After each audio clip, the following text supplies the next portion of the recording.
Masechet Shabbat Daf Mem Aleph, nous commençons à la première ligne, dernier mot de la première ligne, Ve'amar Rabbi Zira. La Gemara continue et nous rapporte un enseignement de Rabbi Zira. Nous avons vu juste dans la page précédente, Rabbi Zira a dit: j'ai vu Rabbi Abaou qui nageait dans un petit bassin. Et là, la Gemara rapporte un autre témoignage de Rabbi Zira. Rabbi Zira nous dit: Ani chazite le Rabbi Abaou sheniach yadav keneged panav shel mata. J'ai vu, nous dit Rabbi Zira, que Rabbi Abaou a mis la main devant panav shel mata, c'est-à-dire sa nudité. Velo yadana inaga ilonaga. Mais je ne sais pas si, lorsqu'il a posé sa main pour se cacher, donc il a touché, ou bien l'onaga, il n'a pas touché la Brit Mila. L'Agma nous dit Pshita de l'onaga. C'est évident que Rabbi Abaou n'a pas touché le Verabri. Pourquoi Détania? Puisque nous avons une braïta.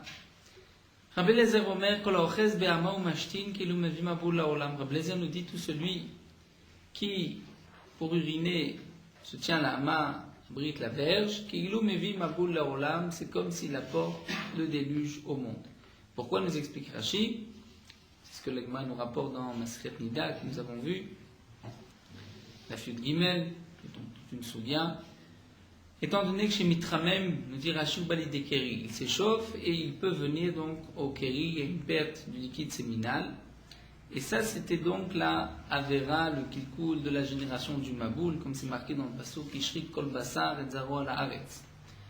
Donc nous dit Rabbi Lezer, tout celui qui va toucher la Mila, même au moment d'uriner, Keilu Mevi Maboul Laolam, c'est comme s'il amène le déluge dans le monde. Si c'est ainsi, on ne peut pas imaginer que Rabbi Abaou a pu toucher sa Brit Mila. Abaye nous dit Asaou Kebaloshet.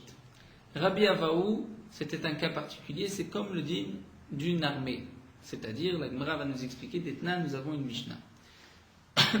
Concernant l'interdiction du Yain Neser, lorsqu'un non-juif a touché du vin, ce vin est interdit à la consommation, peut-être que le non-juif l'a versé pour la Avodazara, qui est appelé le Yain Neser. Lorsqu'une armée, Boléchet, c'est une armée, Shenichnesa Leir, qui rentre dans une ville, Beshaat Shalom, dans un moment de paix, Chaviyot Ptuchot Asurot. Si quelqu'un a des tonneaux ouverts, Asurot, nos ouverts sont interdits. Pourquoi? Puisque c'est ouvert, donc certainement que les non-juifs ont touché ce vin, le vin est donc Yain Neser, on ne pourra pas le consommer. C'est tout mot. Si les tonneaux sont fermés, Mutarot, le vin est permis, les tonneaux sont permis. Pourquoi? Puisque s'ils sont fermés, c'est qu'ils n'ont pas été ouverts. Beshat Milchama, mais en temps de guerre, Eluva Elu Mutarot. Aussi bien les tonneaux ouverts et les tonneaux fermés sont permis. C'est-à-dire même le vin dans un tonneau et que le couvercle de ce tonneau est ouvert, c'est permis. Pourquoi? Les Fishen Pnaï les Nasser. Étant donné que c'est un moment de guerre, donc l'armée n'a pas le temps, les soldats n'ont pas le temps de toucher le vin, de le verser pour l'arbre d'Azara, et donc ce vin peut être consommé. Bien que, normalement, la boléchette, c'est-à-dire l'armée, a le droit de faire, donc les soldats ont le droit de faire ce qu'ils veulent, ils peuvent toucher le vin, on ne leur demandera pas de compte, malgré tout, donc si c'est en moment de guerre, c'est sûr qu'ils n'ont pas touché le vin. Pardon? D'une armée des non-juifs. Puisque c'est l'interdiction du Yain Neser, d'un vin qui a été touché par un non-juif. Alma, donc nous dit l'Agma, donc tu vois que lorsque les non-juifs ont peur, les soldats ont peur en moment de guerre, l'omenasre, ils ne vont pas toucher le vin, ils ne vont pas le rendre Yain Neser. Et bien, Achiname ici aussi, que Van de Baït, étant donné que Rabbi Abaou a peur, lo il ne va pas arriver à une mauvaise pensée, un Hirour, et donc il n'y a aucune crainte. Et quelle est la biouta? Quelle est la peur? C'est ce que l'Agma dit, la Ramaï biouta. Quelle est la peur de Rabbi Abaou? Pourquoi Rabbi Abaou aurait peur?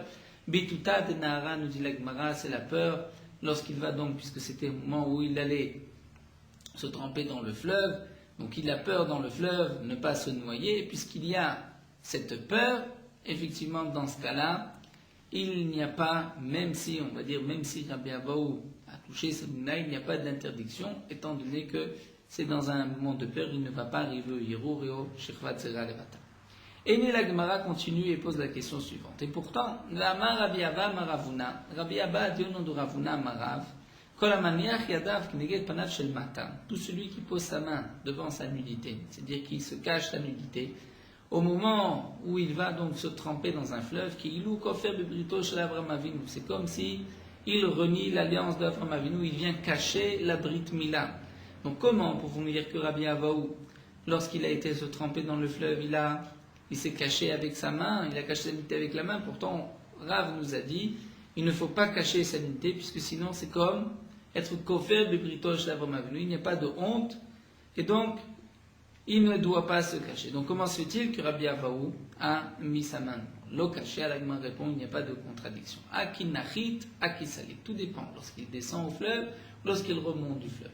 Lorsqu'il descend vers le fleuve, là il n'y a pas de tsniout, personne ne le voit, donc il n'y a pas d'interdiction. Au contraire, il ne faut pas mettre sa main, il ne faut pas se cacher, puisque sinon c'est comme renier l'alliance de Avraham Avinu. Aki salik, mais lorsqu'il remonte du fleuve, donc là nous dit Rashi, étant donné qu'il est face aux passants, à ceux qui se trouvent devant le fleuve, là c'est permis de se couvrir, mishum tsniout, pas pudeur, et ce n'est pas comme s'il vient donc de kofer nier le brit de Avraham Avinu. Et le Maharsha nous explique pourquoi qu'il ou kofer du brito chez Avraham Avinu et non pas le brit Mila. Eh bien le Maharsha nous explique, nous voyons que avant la brit Mila de Avraham Avinu, dans Parashat Noach, la nudité était à cacher, comme les enfants de Noach qui sont venus recouvrir leur père. Étant donné qu'il y avait la Orla, donc la Orla Meguna Orla, comme dit la Gemara, donc c'est à cacher, alors que lorsque Akadosh Baruch Hu a donné la Brit Mila à Avraham Avinu, à ce moment-là, il y a eu, donc par la Brit Mila, une sainteté.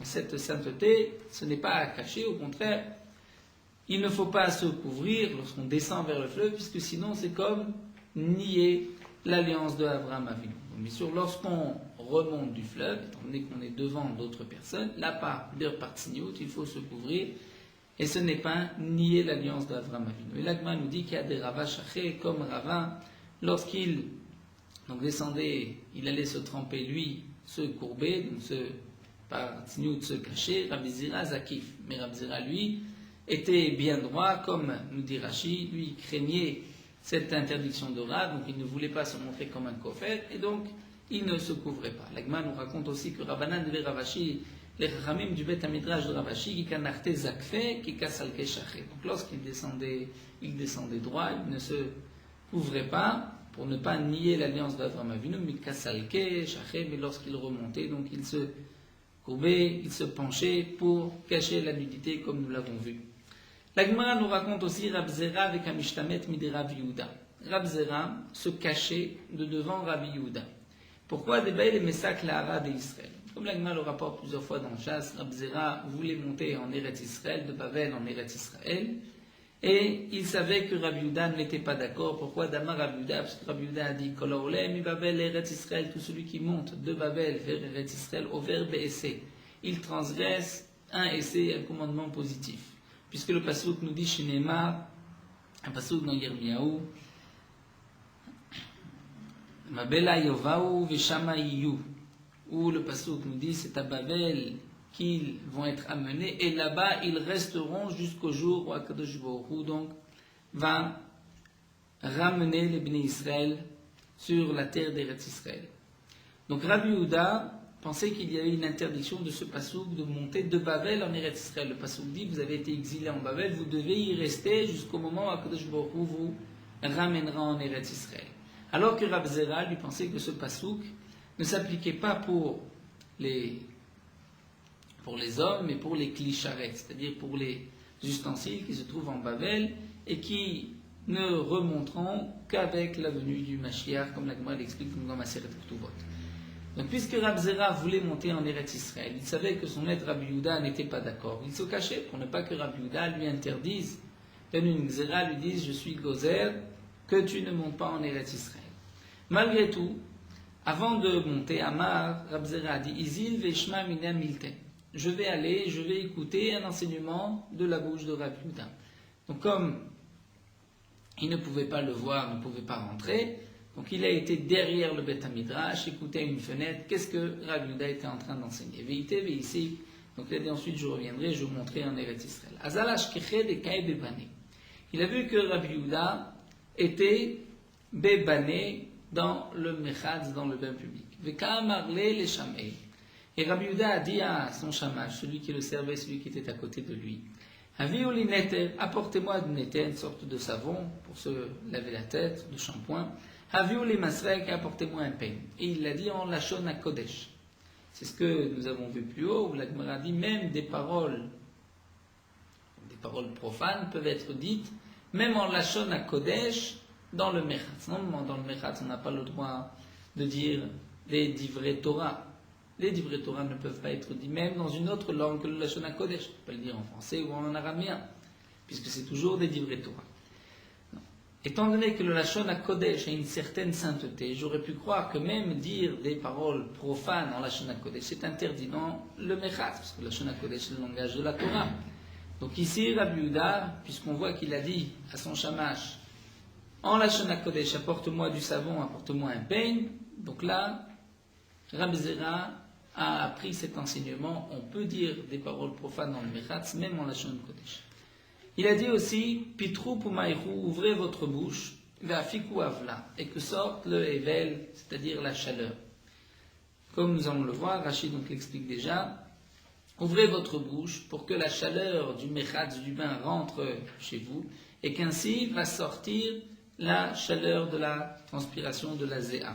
Comme la Gemara dira par la suite, lorsqu'on va avaler du chaud, c'est à ce moment-là que sort la zia, c'est-à-dire ce hevel, ce souffle chaud qui va sortir, c'est comme la transpiration qui va sortir.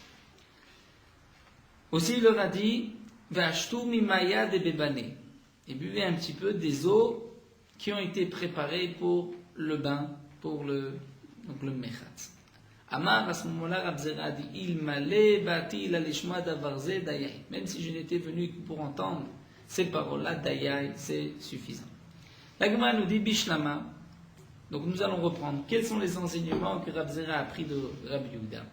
Bishlama nous dit la Gemara encore, je comprends, eviu neter, eviu masrek, apporter du savon, apporter un pain, kamash malan. Voici ce que Rabbi Yehuda a voulu dire. Dvarim shel chol.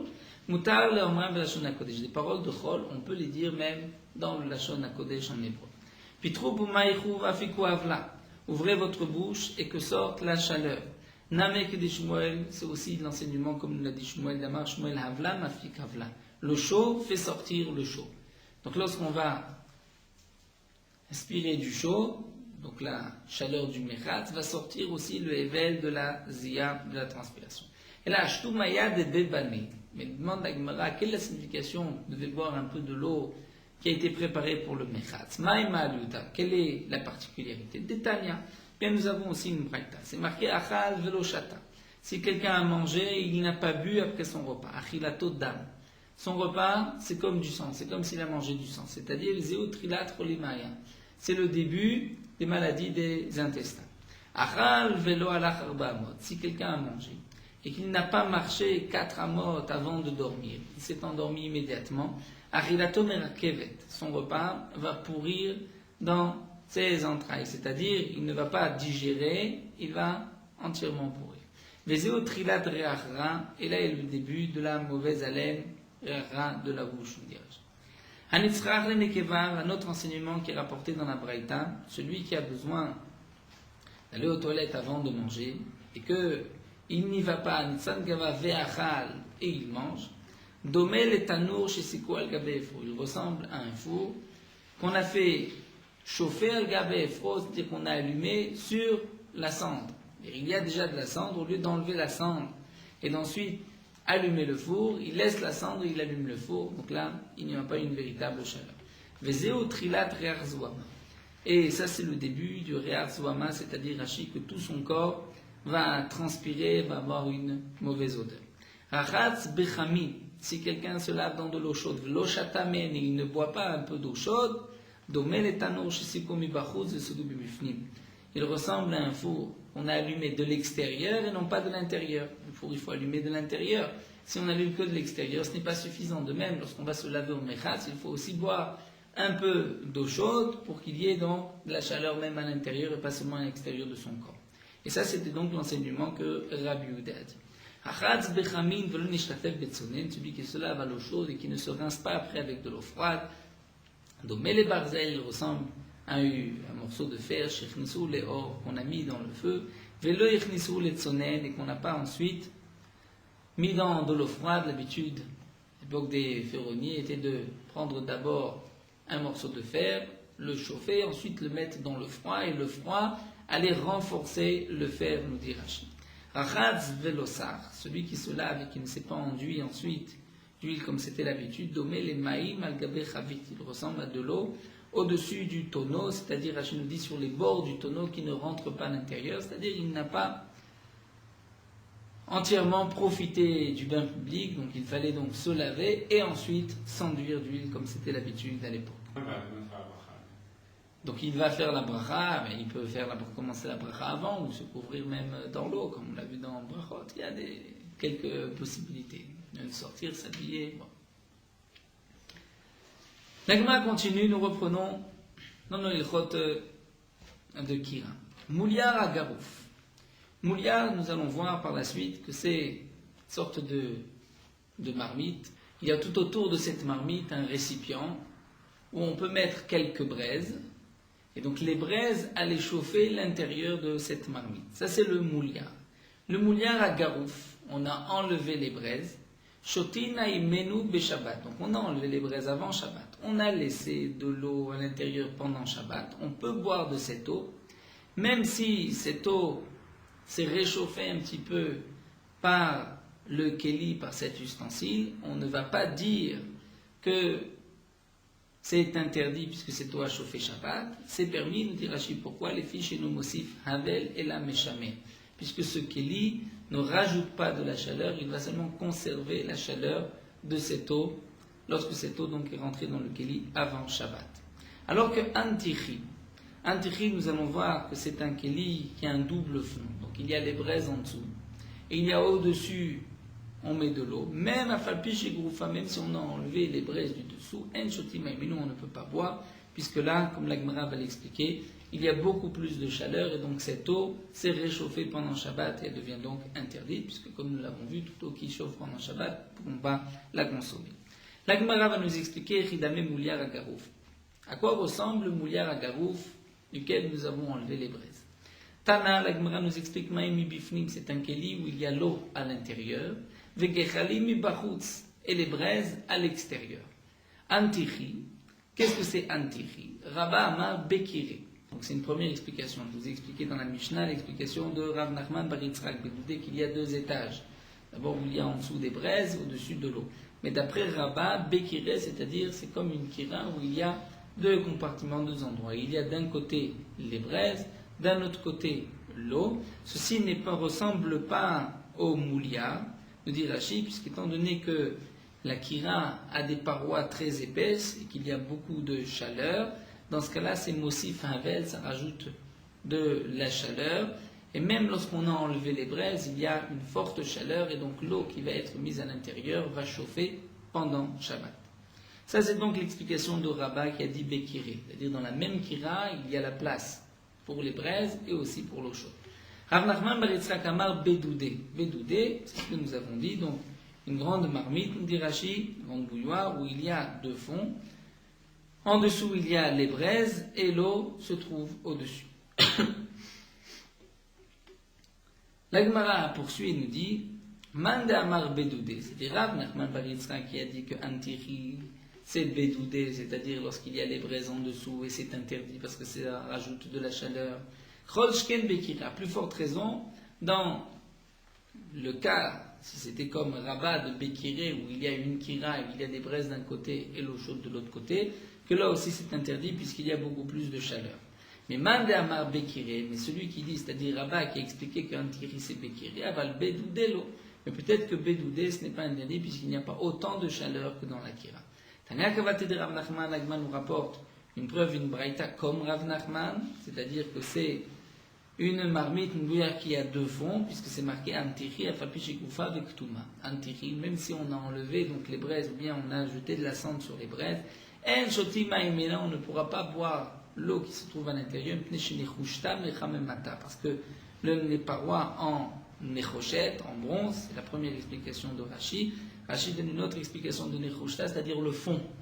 Le fond est aussi traduit, je nous rapporte un passouk dans Yecheskel, par Nechushta. Donc Nechushta, le fond, réchauffe toute cette eau. Donc c'est une preuve, comme Rav Nachman, que Antiri, c'est effectivement une bouillarde où il y a deux fonds. Et le fond, là où il y avait les braises, même si j'ai enlevé maintenant les braises, mais la chaleur s'est conservée. Et ceci va être Mosif Havel, ça va rajouter de la chaleur pendant Shabbat. L'Agma nous rapporte un autre din, la nouvelle Mishnah, Mechem Shepino. Mechem, c'est, Rashi nous dit, Kumkemu Shel Chamim, une grosse bouilloire. Shepino, de laquelle nous avons enlevé. Nous avons enlevé quoi? Rashi nous dit, Mefaresh Bigmara, nous verrons dans l'Agma. Déjà, on peut dire, Shepino, c'est-à-dire on a enlevé l'eau de cette marmite. Loiten le tochot sonen. Tu ne peux pas mettre à l'intérieur de cette bouilloire de l'eau froide, bishvil sheichamou, pour que l'eau froide se réchauffe. Avanotenu les tochos, mais tu peux mettre à l'intérieur, les torkos, ou dans un verre, kedelav shiran, pour simplement réchauffer, pour que l'eau soit tiède, mais non pas brûlante. Donc, que signifie pocher, la shiran, c'est-à-dire moins que yad soledetbo, que nous avons vu, qu'on puisse laisser la main à l'intérieur. Maïka Amar, donc l'Agma pose la question, quelle est la signification de cette Mishnah? C'est marqué un Mechem duquel on a enlevé les eaux, il ne faut pas mettre de l'eau, mais juste après c'est marqué Noten ou les Tochos, on peut remettre. L'Agmara va nous expliquer Amar Ravada Bar Matna, une première explication. Achika Amar. Ainsi nous dit Ravada Bar Matna, voici la signification de la Mishnah. Hamechem Shepina Mimenu Maï. Donc Mechem, une bouilloire d'eau, de laquelle nous avons enlevé Maïm, Chamim, toute l'eau chaude, loïten le tocho maïm moatim. Je ne peux pas mettre à l'intérieur un peu d'eau froide, pour que l'eau froide donc se réchauffe par les parois. Aval noten le tocho maïm merubin que de la fshram. Mais je peux mettre d'un coup beaucoup d'eau, parce que lorsqu'il y a beaucoup d'eau, donc l'eau ne va pas atteindre une haute température, cette eau restera tiède, dans ce cas-là, c'est permis. Nous tournons la page où la Gemara pose la question suivante. Ve'alo metzaref. Pourtant, demande la Gemara, nous faisons ici le travail du ferronnier, c'est-à-dire, lorsque le kli materet, le kli qui est en métal, est chaud, et qu'on met à l'intérieur de l'eau froide, à ce moment-là, nous allons renforcer le kéliste. L'habitude, donc après l'avoir travaillé à chaud, on le trempait dans un récipient d'eau froide, et à ce moment-là, l'eau froide allait renforcer le keli. Et ceci, nous dit Rashi, est le gmar melacha des tzofim des ferronniers, et c'est une interdiction donc pendant Shabbat. Puisque, Rashi rajoute, lorsque le keli donc est très chaud, il peut facilement se briser. J'ai dit karov l'ishaber. Et donc lorsqu'on le met dans de l'eau froide, c'est comme, dit Rashi, souder, souder en français, souder, c'est comme si on soudait le fer, et donc c'est aussi cette interdiction donc, de Shabbat, de Metzaref, puisqu'on va renforcer le climatique, c'est une sorte de Gmar Melacha de Makeh Patish. Donc si c'est ainsi, demande la Gemara, comment pouvons-nous mettre beaucoup d'eau froide d'un coup? C'est vrai que tu veux que cette eau froide se refroidisse, mais d'un autre côté, tu es Metzaref, tu es le Gmar Melacha du ferronnier. La Gemara répond, c'est simple, Rabbi Shimon dit, Damar Davar Shinit Kaven Mutar. Notre Mishnah suit l'avis de Rabbi Shimon. Rabbi Shimon, qui est en marloquette avec Rabbi Yehuda, est-ce que Davar Shinit Kaven Mutar ou Asso? Donc Rabbi Shimon pense, lorsque je fais une action Enomit Kaven, je ne pense pas faire une Melacha, c'est permis. Ici, mon intention est de réchauffer cette eau, et non pas de renforcer le Keli en métal. Dans ce cas-là, j'ai le droit. Matkifla Abaye pose la question, et demande, Mide Micham Shepina Mimenu Maim Katane, d'après l'explication de Ravada Barava, on est obligé de dire que ce qui est marqué dans la Mishnah, Mechem Shepinu, c'est-à-dire un Mechem duquel nous avons enlevé l'eau chaude qui s'y trouvait. Eh bien, demande Abaye, dans la Mishnah, c'est pas marqué Mechem Shepina Mimenu Maim, on a enlevé l'eau chaude de ce kumkum. Mais c'est marqué Mechem Shepinu Katane, c'est-à-dire le Mechem lui-même qu'on a enlevé. Alors, que signifie le Mechem qu'on a enlevé, qu'on a déplacé? La Mar Abaye, voici ce que nous explique Abaye, Achikama, voici l'explication de la Mishnah. Hamechem Shepinu, c'est-à-dire le Mechem, le kumkum d'eau, la bouilloire que nous avons enlevé de sur le feu. Veyesh bo maim chamim, il y a à l'intérieur de l'eau chaude. Lo iten letocho maim moatim. Dans ce cas-là, on ne pourra pas mettre à l'intérieur, donc là on pourrait dire les tochan, Maïmouatim, un peu d'eau, puisqu'à ce moment-là, cette eau, pour qu'elle se réchauffe. Lorsqu'on met un peu d'eau froide dans de l'eau chaude, l'eau froide va atteindre une température de bichou de Yad Solek Bois. Mais tu peux mettre beaucoup d'eau froide d'un coup pour que cette eau froide soit donc tiède, et là tu ne vas pas cuire cette eau puisque l'eau ne va pas monter à la température de Yad Solek Bois. Et donc ça c'est d'après Abaye l'explication de la Mishnah. Donc Amechem, chez Pinao, lo iten et tochotzone, mais tu peux mettre à l'intérieur beaucoup d'eau que des leafshira. Abaye continue et nous dit, mais dans le cas d'un Mechem, chez Pinam imenu mai, lorsque c'est le Mechem que tu as enlevé l'eau de ce Mechem, là lo iten et tochomaim kolika, mipnei shemitzref, tu ne pourras pas mettre du tout d'eau, ou d'après Rashi, on devra enlever le kolika, comme c'est marqué à côté dans Itosot Ishanim. D'après Rashi, puisque le Metzaref, c'est seulement lorsqu'on va remplir entièrement le kéli d'eau froide. Donc ici, la Gemara va dire, loïten le tochomaïm, lorsque tu as enlevé de la bouilloire toute l'eau chaude, tu ne pourras pas mettre à l'intérieur de l'eau froide, mais venez chez Metzaref, parce qu'à ce moment-là, tu vas renforcer les parois du kéli, et tu fais donc le travail du verronnier qui est interdit pendant Shabbat. Si c'est ainsi, nous devons dire Rabbi Udaï, qui est l'auteur de Mishnah, c'est Rabbi Uda qui a dit d'avoir chez Mitkaven Assour. Bien que mon intention est simplement de faire réchauffer cette eau, qu'elle soit juste un peu tiède, je n'ai pas l'intention de renforcer les parois, le kéli, donc d'avoir chez nos Mitkaven, malgré tout c'est interdit, puisqu'en fin de compte j'ai fait cette melacha. Donc là nous avons deux explications comment comprendre la Mishnah. Ou bien comme Ravada Barava, c'est un kéli, une bouilloire dans laquelle nous avons enlevé l'eau chaude. Je n'ai pas le droit de mettre un peu d'eau froide, mais beaucoup d'eau froide, j'ai le droit. Bien que je suis Metzaref, puisque c'est de l'eau froide dans un kéli où il y avait de l'eau chaude, donc je vais renforcer les parois. Donc l'auteur de la Mishnah, c'est Rabbi Shimon. D'après Abaye, il s'agit d'un mérem que nous avons enlevé de sur le feu. Je ne peux pas mettre beaucoup d'eau, mais je ne peux pas mettre un petit peu d'eau, mais j'ai le droit de mettre beaucoup d'eau, puisqu'à ce moment-là, l'eau va simplement, donc l'afshiran va simplement devenir plus tiède. Maintenant, d'après Abaye, dans le cas où j'ai enlevé l'eau du kumkum, je n'ai pas le droit de rajouter de l'eau, puisque sinon je vais renforcer les parois du kéli. La Gemara continue, dit Amara. Rav explique l'eau chanoul à l'afshir. Ce que nous avons permis, c'est seulement l'afshir, c'est-à-dire pour refroidir l'eau, réchauffer l'eau. Aval l'etzaref assour. Mais si mon intention c'est l'etzaref, c'est-à-dire de renforcer les parois, là c'est interdit. Et Shmuel Amar a fait le l'etzaref namemutar. Shmuel dit même si ton intention l'etzaref, c'est permis. Alors la Gemara va poser la question. Quelle est la signification de l'etzaref d'après Shmuel? L'etzaref, l'echatrila, mishare, tout le monde est d'accord que si tu as la kavana, tu penses renforcer les parois du kéli, c'est interdit.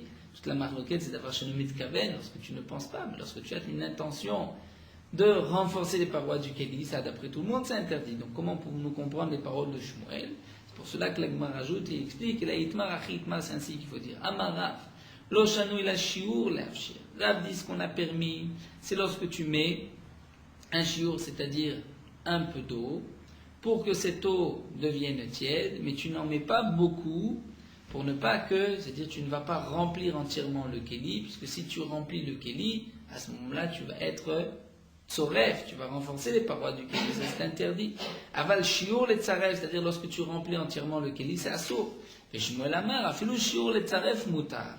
Et Shmuel nous dit, nous continuons donc d'Af Membet encore quelques lignes, et d'après Shmuel, j'ai le droit même de remplir entièrement le kéli d'eau froide, même si je vais ainsi renforcer les parois du kéli, j'ai le droit. Pourquoi? Puisque on voit bien que d'après Shmuel, la halakha est comme Rabbi Shimon, que d'avoir sheno mitkaven mutar. Donc Rav nous dit d'avoir sheno mitkaven c'est interdit, donc tu as le droit de mettre un peu d'eau, mais mettre beaucoup d'eau, donc bien sûr, Rav nous a dit avant, un tout petit peu d'eau, où cette eau va devenir bouillante, va être chaude, ça c'est interdit. Même si tu mets beaucoup d'eau, que l'eau va devenir tiède, c'est permis lorsque tu ne remplis pas entièrement le kéli. Mais lorsque tu remplis entièrement le kéli, là il y a un issou mishum etzaref. Donc il y a trois possibilités de rajout d'eau. D'après Shmuel, j'ai le droit de rajouter même beaucoup d'eau, puisque mon intention c'est de réchauffer un petit peu cette eau, non pas d'être metzaref les parois du kéli. Dans ce cas-là c'est permis, puisque Shmuel pense comme Rabbi Shimon que d'avoir shel mitkaven mutar. Alors la Gemara continue, il dit, les Memra de Shmuel qui Rabbi Shimon, ça voudrait dire que Shmuel pense comme Rabbi Shimon. Si c'est ainsi, je ne comprends pas cet autre enseignement de Shmuel. Shmuel a dit, on a le droit d'éteindre une braise de métal dans le domaine public. Pour ne pas que les passants vont se brûler, endommagés par cette braise. C'est-à-dire, la braise de Matechet, il n'y a pas d'interdiction minatora, puisque ce n'est que du métal. Donc l'interdiction d'éteindre du métal qui est chaud, qui est rouge comme une braise, ce n'est que midera banane, puisque cette braise, on va dire, ce morceau de fer a giclé dans le domaine public, tu as le droit de l'éteindre pour ne pas endommager les passants. Aval lo gachelet shel etz, mais tu n'as pas le droit d'éteindre une gachelet, une braise en bois, c'est-à-dire de charbon, de bois. Pourquoi? Puisque dans ce cas-là, c'est une interdiction minatora, et tu n'as pas le droit, même si c'est pour sauver les passants, de transgresser une interdiction de la Torah. Et donc là, voici la question de la Gemara. C'est que nous savons aussi par ailleurs, nous avons vu cet autre marloquet de Rabbi Shimon, est-ce que Melacha Shenat Tzricha Legoufa, on est chayav ou pas? D'après Rabbi Shimon, Melacha Shenat Tzricha Legoufa, on n'est pas tout. Que signifie une Melacha Shenat Tzricha Legoufa? Comme par exemple, lorsqu'un homme a un mort devant lui dans une maison et qu'il veut sortir ce mort dans le domaine public, si son intention, ce n'est pas de l'amener dans le domaine public, mais simplement de le sortir d'ici, donc ça c'est une Melacha Shenat Tzricha Legoufa. Prenons l'exemple ici de la gachelet. Il ne veut pas éteindre cette gachelette pour avoir du charbon. Il veut simplement l'éteindre pour ne pas que les gens se brûlent. Donc c'est une melacha, il n'a pas besoin de la melacha elle-même. Comme celui qui fait un trou pour prendre le sable. Il ne veut pas le trou, il veut le sable. Ça aussi c'est donc une melacha shnatzcha likufa. Donc puisque Shmuel a interdit d'éteindre gachelet shel etz, une braise en bois, bien que l'interdiction n'est que je n'ai pas besoin du charbon de la braise, je veux simplement l'éteindre. Et pourtant, nous voyons que Shmuel maintient, il dit qu'il y a une interdiction minatora, donc je ne peux pas l'éteindre, même si les passants risquent de se brûler. Donc nous dit l'agmavi, salkadata salok Rabbi Shimon. Donc si tu dis que Shmuel pense comme Rabbi Shimon concernant le din de davar shenomit kaven mutar, donc certainement que Shmuel pense aussi comme Rabbi Shimon par rapport au din de Melacha Shenat Tzricha Legoufa. Et donc c'est ainsi à Filou Shel Etz Nameh, même si c'est une braise en bois, ceci devrait être permis, puisque ce n'est plus une interdiction minatora d'après Rabbi Shimon, ce n'est qu'une interdiction midera banan, puisque c'est une Melacha Shenat Tzricha Legoufa, on devrait pouvoir éteindre cette braise. La Gemara répond simplement Bedavar Shenit Kaven, ça va que Rabbi Shimon, Melacha Shenat Tzricha Legoufa, ça va que Rabbi Yehuda, que ce sont deux halachot qui ne dépendent pas l'une de l'autre. Shmuel est d'accord avec Rabbi Shimon dans le din de Davar Shalom Mitkaven que c'est moutar, puisque ton intention n'est pas cette melacha. Mais il pense comme Rabbi Yehuda que melacha Shenat Tzricha Legoufa c'est interdit. Donc c'est pour cela que, dans un sens, donc lorsque ma kavana n'est pas de renforcer les parois du Kéli, mais simplement de rendre tiède cette eau, j'ai le droit d'après Shmuel, bien que je n'ai pas le droit d'éteindre la gachelet, même si c'est pour ne pas que les passants se brûlent. Nous terminons avec une petite nekuda, un petit point de Ravina. Ravina rajoute et nous dit car c'est ainsi, puisque nous avons vu que lorsqu'il n'y a qu'une interdiction midera banan, s'il y a un nézek, il peut y avoir un dommage pour les passants, nous avons le droit de transgresser sur une interdiction midera banan. Et bien nous dit Ravina, kotz birshut arabim. S'il y a une écharpe, kotz, des épines dans le domaine public, que les gens risquent de trébucher, de se faire mal, molicho pachot merba amot. J'ai le droit donc de marcher, de le déplacer moins que arba amot. Il y a quelqu'un qui trouve des morceaux de verre dans le domaine public, bien qu'il n'a pas le droit de les déplacer arba amot, comme nous avons vu dans le premier pérec, il y a une interdiction sur otsa'a minatora de déplacer un objet 4 amot dans le domaine public. Moins de 4 amot en s'arrêtant à chaque fois, c'est mutar minatora, mais les chachamim ont interdit, puisqu'en fin de compte, je déplace cet objet.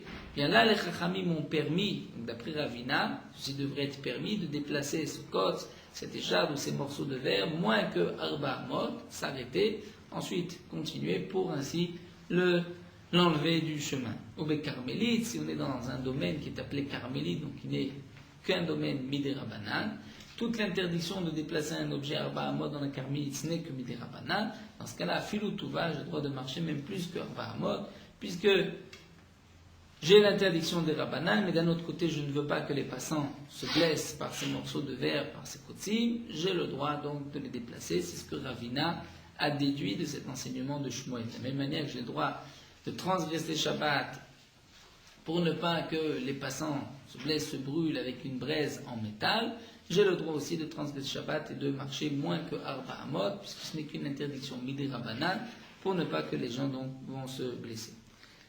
Voilà, nous allons nous arrêter ici et on reprendra la suite de l'explication de la Mishnah demain.